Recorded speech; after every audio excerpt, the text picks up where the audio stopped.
Class 8 welcome to the class.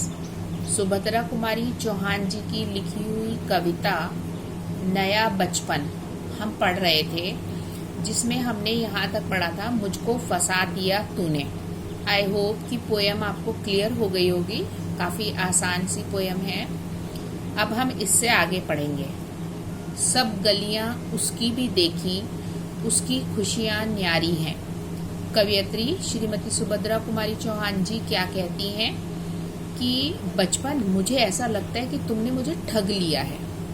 और जवानी यानी क्योंकि जवानी की जो एज है वो इंसान को एक जिम्मेदारी प्रदान करती है, तो कवयित्री कहती हैं कि मेरा बचपन चला गया है तो मैं जवानी के फंदे में शायद फंस सी गई हूँ। सब खुशियाँ सब गलियाँ मैंने देख ली हैं। प्यारी प्रीतम की रंगरलियों की स्मृतियाँ भी प्यारी हैं। अपने प्रिय की मेरे मन में जो याद है या जो भी मुझे कुछ प्राप्त हुआ है, मैं उसको भी खुशी से प्रसन्नता से याद करती हूँ। माना मैंने युवा काल का जीवन खूब निराला है। आकांक्षा पुरुषार्थ ज्ञान का उदय मोहने वाला है। कवयित्री ये स्वीकार करती हैं कि युवा काल का समय शारीरिक मानसिक और सभी प्रकार की शक्तियों का अत्यधिक यौवन काल होता है, अर्थात मनुष्य की तमाम शक्तियां यहाँ सर्वाधिक अच्छे और उत्कृष्ट रूप में होती हैं। युवा काल का समय जीवन का बहुत निराला समय होता है। यहाँ मनुष्य मन में बहुत सी आकांक्षाएं होती हैं। पुरुषार्थ यानी मेहनत करने की भावना होती है और ज्ञान भी होता है। इंसान को ज्ञान का उदय मोहने वाला होता है। किंतु यहाँ झंझट है भारी, युद्ध क्षेत्र संसार बना, चिंता के चक्कर में पड़कर जीवन भी है भार बना। कवयित्री कहती है ये बिल्कुल सच बात है कि युवा अवस्था जीवन का सर्वाधिक उत्कृष्ट समय है, परंतु इस युवा अवस्था में बहुत से झंझट होते हैं। ये संसार मानव युद्ध क्षेत्र की तरह हमारे समक्ष खड़ा रहता है और अगर हम चिंताएं करना शुरू कर दें, किसी भी तरह की कार्य की चिंता को हम अपने मन में बना लें, तो जीवन ही भार स्वरूप प्रतीत होता है। क्योंकि युवावस्था में बहुत कार्य है, इसलिए कवयित्री फिर से उस निर्मल बचपन को याद करती हैं और कहती हैं, आजा बचपन एक बार फिर। बचपन काश कि तू लौट के आजा, दे दे अपनी निर्मल शांति। हे बचपन, तेरे भीतर यानी जब कवयित्री छोटी थी, अपने शैशव काल में थी, तो क्या कहती हैं कि मलहीन शांति, निर्मल का मतलब है मलहीन यानी मैलहीन। मेरे मन में जो शांति थी उसमें मेरे मन में किसी के लिए द्वेष भाव नहीं था।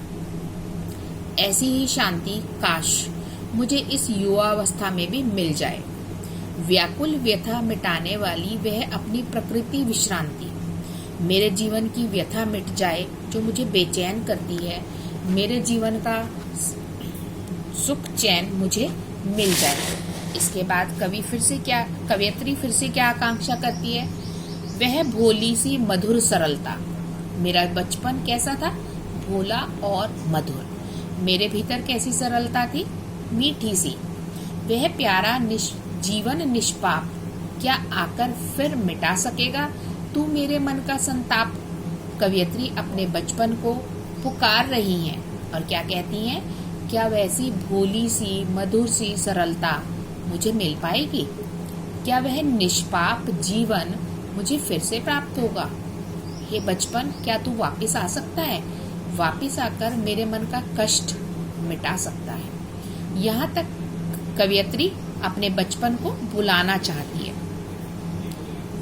अब कवयित्री की नन्ही बेटी है, जैसे आप यहाँ फोटो में भी देख सकते हैं, ये देख लीजिए, तो अपनी बुक में भी देख सकते हैं। कवयित्री की एक नन्ही बेटी है। देखिए, हम कई बार ये कहते हैं ना कि हमारे दादाजी हमको बहुत प्यार करते हैं। एक्चुअली दादाजी जो बड़े हो चुके हैं या दादी माँ जो बड़ी हो चुकी हैं, वो अपने पोता पोती से बहुत प्यार करती हैं, क्योंकि उनके माध्यम से वो अपने बचपन को फिर से जीते हैं।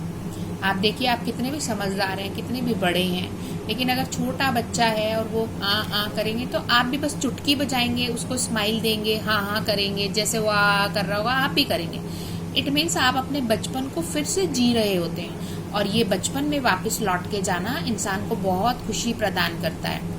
तो कवयित्री क्या कहती है, मैं बचपन को बुला रही थी, बोल उठी बिटिया मेरी, नंदन वन सी फूल उठी यह छोटी सी कुटिया मेरी। कवयित्री क्या कहती है कि मैं अपने बचपन को बुला रही थी, मतलब मैं आवाज लगा रही थी कि बचपन प्लीज तुम फिर से वो वाला समय जो है, वो वाला टाइम है, वो मेरी जिंदगी में लौट आए। लेकिन बिटिया आई, और कवयित्री कहती है कि जैसे ही मेरी नन्ही बिटिया आई, मेरा उसको देखकर, और वह पुत्री जो थी वो नंदनवन के फूल के समान खिल उठी। कवयित्री क्या कहती है, और मेरा छोटा सा घर उस बिटिया के आने से महक गया था। माँ ओ कहकर बुला रही थी, मिट्टी खाकर आई थी, कुछ मुंह में कुछ लिए हाथ में मुझे खिलाने आई थी। बिटिया क्या कह रही थी, माँ ओ।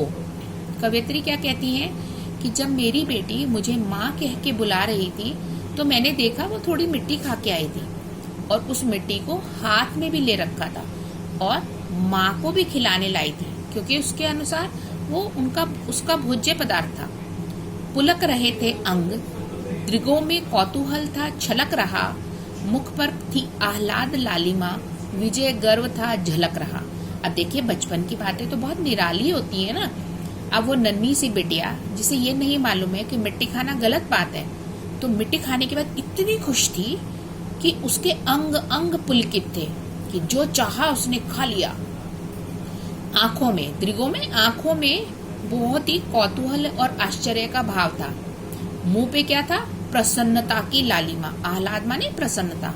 विजय गर्व था झलक रहा, मिट्टी खाने पे उसे लग रहा था मैं तो जीत गई, मैंने जो करना था वो मैंने कर लिया। मैंने पूछा यह क्या लाई, बोल उठी माँ खाओ। हुआ प्रफुल्लित हृदय खुशी से, मैंने कहा तुम ही खाओ। देखिए माँ इतनी खुश हो गई है, कवयित्री इतनी खुश हो गई है अपनी बेटी को देखकर, जबकि वो मिट्टी खा के आई थी। उसको डांटना चाहिए था, मारना चाहिए था। बिटिया क्या कहती है, जब कवयित्री पूछती है कि ये तुम क्या लेके आई हो, तो बदले में वो कहती है माँ खा लो। कवयित्री उस क्षण भावावेग में थी। अपनी बिटिया की इस हरकत पे उसे गुस्सा नहीं आया, बल्कि पता नहीं कितनी खुश हुई वो, और प्रफुल्लित हृदय से ही उन्होंने कहा तुम खा लो। पाया मैंने बचपन फिर से। कवयित्री कहती हैं कि मैंने अपनी बिटिया के माध्यम से अपने बचपन को फिर से एक बार पाया है। बचपन बेटी बन आया, और मेरा बचपन मानो मेरी बेटी के रूप में साक्षात मेरे सामने खड़ा हुआ था। उसकी मंजुल मूर्ति देखकर मुझ में नवजीवन आया। कवयित्री कहती है कि जब मैंने अपनी बिटिया की सुंदर मूर्त को देखा, यानी अपने बिटिया के चेहरे को देखा, तो मानो मुझ में नव जीवन का संचार हुआ। क्या कहती है वो कवयित्री, मैं भी उसके साथ खेलती, खाती हूँ, तुतलाती हूँ। कवयित्री कहती है कि मैं अपनी बिटिया के साथ खेलती हूँ, मैं बिटिया के साथ खाती हूँ, और जब मेरी बेटी तोतली भाषा में मुझसे बातें करती है तो मैं भी करती हूँ। मिलकर उसके साथ स्वयं मैं भी बच्ची बन जाती हूँ। कवयित्री क्या कहती है कि जब मैं अपनी बिटिया के साथ नन्ही नन्ही छोटी छोटी बातें करती हूँ तो मैं भी बच्ची बन जाती हूँ। जिसे खोजती थी बरसों से, अब जाकर उसको पाया, भाग गया था मुझको छोड़कर, वह बचपन फिर से आया। क्या कह रही है कवयित्री सुभद्रा कुमारी चौहान जी, मैं अपने बचपन को तलाश रही थी। मुझे लगता था कि बड़ी होकर मैं बचपन जैसी उस सरसता को खो चुकी हूँ। बचपन कैसा होता है, निर्मल, निश्चल, निष्पाप, मलहीन। तो कवयित्री क्या कहती है कि जिस बचपन को मैं तलाश रही थी कई सालों से, अब जाकर मैंने उस बचपन को पाया है। मुझे ऐसा लगता था कि मेरा बचपन मुझको छोड़कर चला गया है, पर मेरी बिटिया के माध्यम से वह बचपन फिर से मेरे पास लौट आया है। कवयित्री कहती हैं कि जैसे बेटी के माध्यम से उन्होंने अपने बचपन को फिर से प्राप्त कर लिया। बच्चों, ये आपकी कविता थी सुभद्रा कुमारी चौहान जी की लिखी हुई। आप इसको एक बार पढ़ लीजिएगा, फिर हम आपको इसके जो क्वेश्चंस हैं वो भी साथ में भेज देंगे, और आप इन क्वेश्चंस को अपनी नोटबुक में लिख लीजिएगा। कोई प्रॉब्लम है तो हम उसको जूम क्लास में डिस्कस कर लेंगे। Okay students, till then good bye.